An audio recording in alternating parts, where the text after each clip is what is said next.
এনসিপির বিভাগীয় আহ্বায়ক মোতালেব শিকদারকে গুলি করেছে দুর্বৃত্তরা। গুরুতর অবস্থায় তাকে উদ্ধার করে খুলনা মেডিকেল কলেজ হাসপাতালে নেওয়া হয়েছে।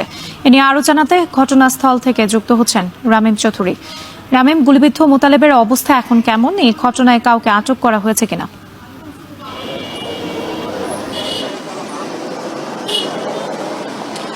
রাত্রি এই ঘটনা কিন্তু কিছুক্ষণ আগেরই সোনাডাঙ্গা এলাকার যে বউবাজার নামে একটি জায়গা রয়েছে, সেই বউবাজারের ভেতরে বসে তাকে গুলি করা হয়েছে, এমনটা কিন্তু প্রত্যক্ষদর্শী বা এখানে আশপাশের সাধারণ মানুষ যারা তারা বলছেন। এবং তারপরে কিন্তু তাকে খুলনা মেডিকেল কলেজ হাসপাতালে নেওয়া হয়েছে। আমি যে জায়গাটিতে দাঁড়িয়ে আছি, এই বাজারের ঠিক সামনেই কিন্তু এই যে শ্রমিক নেতা যাকে গুলি করা হয়েছে তার সেই গাড়িটি কিন্তু এখানে পড়ে রয়েছে। এখানে কিছুক্ষণ আগে আমরা দেখছিলাম পুলিশ কর্মকর্তারা এবং সাধারণ উৎসুক জনতারা তারা কিন্তু এখানে রয়েছেন এবং এখানে তারা এসে পর্যবেক্ষণ করছেন, এই গাড়িটি পর্যবেক্ষণ করছিলেন।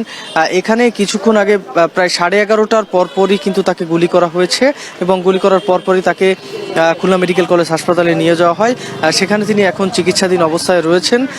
এখানকার যারা পুলিশ কর্মকর্তারা রয়েছেন তারা যেটি বলছেন যে মূলত ঘটনাটি এখনো পর্যবেক্ষণ করছেন। তারা এখনো পর্যন্ত কিন্তু পূর্ণাঙ্গ কোনো কিছুই তারা জানতে পারেননি। সে বিষয়ে এখানে আমরা দেখছি যে এখানে যিনি রয়েছেন এনসিপির একটি সহযোগী সংগঠন শ্রমিক শক্তি, তিনি খুলনা বিভাগীয় আহ্বায়ক হিসাবে আমরা শুনতে পেরেছি যে তিনি দায়িত্ব পালন করছেন।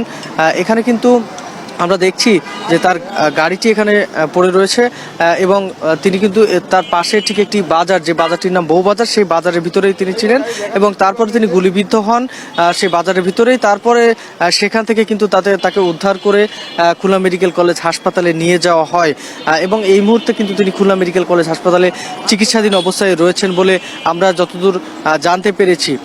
তবে তার শারীরিক অবস্থা বর্তমানে সংকটাপন্ন কিনা সে ব্যাপারে কিন্তু এখনো পর্যন্ত জানা যায়নি।